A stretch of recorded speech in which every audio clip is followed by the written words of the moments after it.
What's up, everybody? Today we're going to be unboxing another bunch of Pokemon stuff. This time around, we have more books, but also some other stuff might be included in there as well.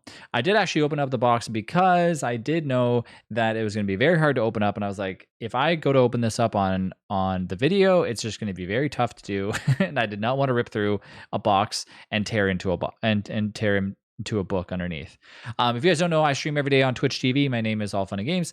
I stream lots of different games, lots of survival games, but I also do unboxing videos like this of random Pokemon stuff monthly. Just kind of see what kind of cool stuff we get.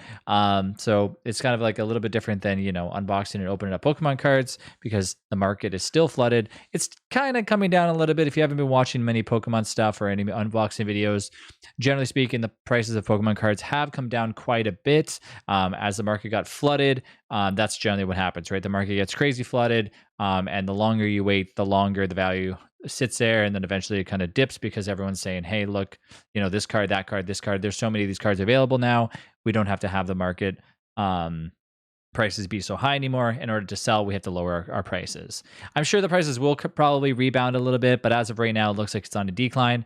And I've stepped away from collecting any newer Pokemon cards. I actually dumped a bunch of my Pokemon cards and I kept a lot of my retro stuff, which I went through and I organized. That took about almost a month and a half to organize all my old cards. I got rid of a lot of the things, and I also got some cool cases from Amazon to actually put some of my old booster boxes that are sealed inside of, so that way they're in the little display cases. So that was pretty cool. And I also got to see that I have a bunch of Topps cards that I had no idea that I had the full sets of, and I had basically a bunch of full sets from the original, from first to like the first 6 full sets times 3. So that was pretty awesome.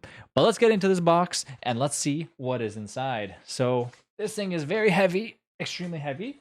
I'm going to open it up. They sent us a nice, cool little sticker again. I'm going to put that on there. Okay, to start out, there is a black and white book. If you can see, sorry, there, the camera didn't want to autofocus. I'm just trying to see. This is a reverse book. It's basically where the book starts back to front. This came out in 2013. I knew it's more of a newer one. There is a Pokemon visual guide. This is interesting. No idea when this was made. Looks kind of like a newer one. So let's see. This is, oh wow, it has like just a bunch of Pokemon stuff, and it was a back. The back will tell us. This was made in 2008. 2008. So it has a bunch of artwork for like the updated Pokedex. Nurse Joy probably just tells you about the Pokemon centers. So each page basically tells you about different things, and like just different descriptions. We, of course, have the Mewtwo Strikes Back. We now have about 10 copies of these books, but honestly, they're from 1997, so I'm not arguing at all. So that goes in our vintage section. This is interesting. Next up, we have the unofficial Pokemon Go Trackers Guide. I have no idea who would buy this or why, but this is kind of interesting.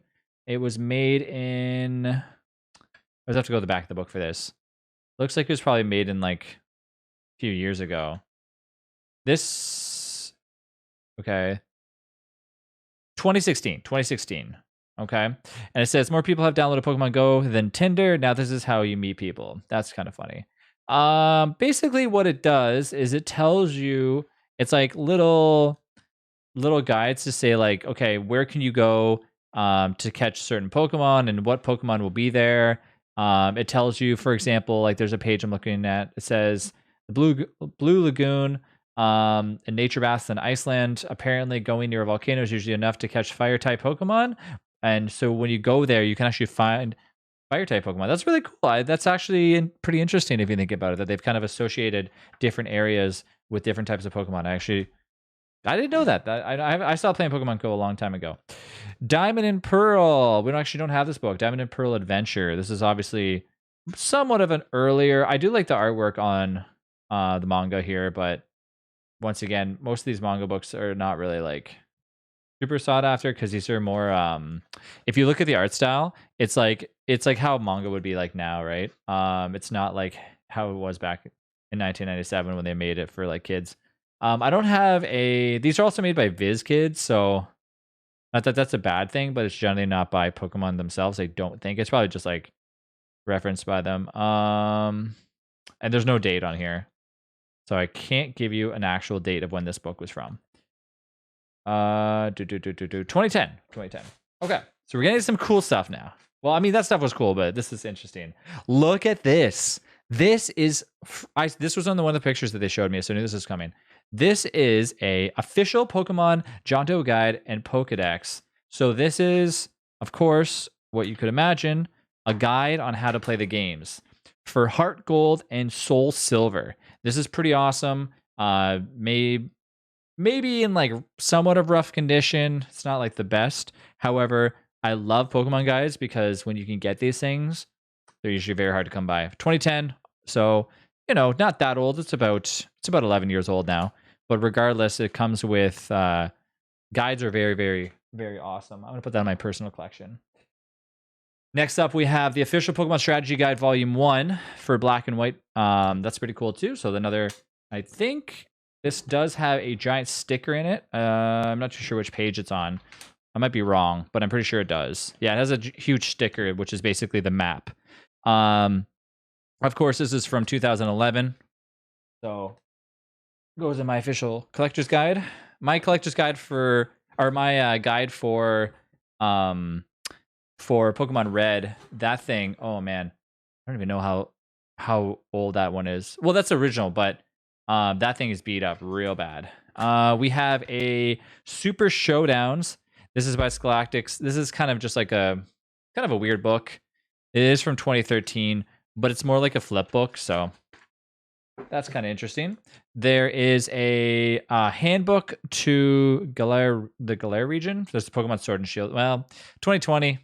I wouldn't call it vintage, but kind of cool that they just threw that in there. We have, of course, another Pokemon Movie 2000 vintage book. They also threw these in here too. Medal of Honor official game guide. Pretty cool. This is not that old. I believe probably 2010. Yeah, so not that old, but still pretty cool. I like game guides. Brother in Arms, Road to Hill 30. I'm sure this thing is probably like they charge $8 for this? Wow. Oh my gosh. 2005. Pretty cool. Oh, this is really cool. Look at this. Age of Empires. So we're going off track here. Not so many Pokemon. This is really interesting. Age of Empires, original guide by Microsoft. And there's a bunch of people's names in the back of this thing. The interesting thing about when somebody trades in books, this is made in 1997. It would be older. You know what? They charge $2 for this, but they charge $7 for the Medal of Honor book. It's interesting. Mewtwo Returns. We have another one of those. Those are, of course, retro stuff from 1998. Well, actually 2001, but yeah. We have another old one from 1998, which is another original book. We have, of course, a black and white. This is an exact replica. We have the official Pokedex for black and white version. This is not really a guide. It's more just like the Pokedex. I think it is a guide though for, let me see. Is it a guide? Yeah, it's guide volume 2. So we have guide volume 1, and now we have guide volume 2. Aloha region, which is, like I said, a newer one from 2017, probably /2018 if I look at it. Oh man, this thing is hefty. This is a super deluxe essential handbook from 2018. So some of the newer stuff, really. All right, now we're getting into World of Warcraft Beginner's Guide. Pretty interesting. This might be a newer one though. This doesn't look retro. No, 2011. So you can tell that because I think the newer ones when Blizzard was making them, they had different kind of like faded art, but it's still pretty cool to see this from 2011. Ooh, I actually used to have these StarCraft expansion set Brood War. This is the official guide for that. This is pretty cool. So look, it's not colored. That's how I would assume that the original World of Warcraft book probably would have looked. Because this is from 1998. Yeah, so I would assume that it would be kind of similar. Pretty awesome. Pretty cool. Yeah, it's like, who would buy these? But of course I will. And the last thing inside here is a Skylanders Swap Forge. Skylanders I don't do much of Skylanders, but I know that a lot of people kind of collect these things or something. Pretty interesting. Probably a book that I don't care too much about, but it's also nice to just see these Brady Games books. You know, they're not really like the things that I really collect that much. They'll probably go in a pile that I might eventually just sell the whole pile for like a little bit of money or something. But more so the Pokemon stuff. The guides are what I really liked. The guides are interesting. They have cool nostalgic things behind them. They are not super new, but they're also not super old either. So pretty interesting. The best thing probably from there, in my opinion, honestly, was that let's look it up. Let's look at this. The unofficial oops. All these books are now falling all over my table. The unofficial Pokemon Go. I mean, that's pretty interesting. Tracker's Guide, I mean, would I buy it? No, but was it cool that it's in mint condition. This person obviously didn't use it on the go. See, sometimes what usually happens, like 99% of the time with these newer books, is somebody's, it's Christmas or birthday, and some kid's like, I play Pokemon Go a ton. And then, like, somebody goes, I'm going to get you this for your birthday. And they give it to them. They're like, what do I use this for? You know what I mean? And then it sits in their closet, and then their parents go, we're gonna go and sell these, and we're gonna get money for them. And then they bring it to like a used bookstore, and they give them like $1.50 or something. And this is what ends up happening. So pretty cool. This is probably my favorite thing in there. Not that I really care about it because I don't play Pokemon Go, but the fact that it's in there and now I have it, interesting. Otherwise, thank you all for watching these awesome videos. I hope you guys have been enjoying all the content that I've been releasing for these Pokemon unboxings. And of course, I will see you in the next video. And if you guys like or want to comment at all, feel free to do so. Give a thumbs up. It's always awesome if you can, because I like doing these videos and I like continuously, showcasing things that I decide to purchase. One of these days, I'm probably going to have to stop because I have so many books now and I have so many different volume sets for these Pokemon stuff. So it's like, at one point, I'm going to have to stop, but not anytime soon. So I will see you guys in the next video. And don't forget to try and find any Pokemon guides that you can, because look at these beauties. This is some nice stuff. This is some nice stuff. I mean, I think if you can go out and you can go to like a yard sale or a thrift store or a vintage store or an antique store, and you can get guides for less than like $5 or less, is a really killer deal. Original books. Like if you could find like a Pokemon Blue, Pokemon Red, Pokemon Yellow, like guide, like official guide, and it's really good condition, I'd probably say $20 all day long. If it's in crappy condition, I'd pay like maybe $15 or less. Guides don't really sell that much, but they do have a lot of value behind them because people were like, oh man, you're never going to find them complete. Most people tore them up. Some people rip the pages out. I rip the pages out of mine because every now and then I'd be like, I go on a trip and I just need like 1 or 2 pages to know how to like get certain secrets. So if you can find them in nice condition, take them all day long, because these things, in my opinion, are eventually what people are going to eventually want to have in the future, because the artwork is so interesting in these. So go out there, start collecting. Tell me if you guys find anything interesting. And if you find stuff at yard sales or buying them online or wherever for a good deal, let me know. Join my Discord, post pictures. I'll see you guys in the next video. Have a good one. Bye.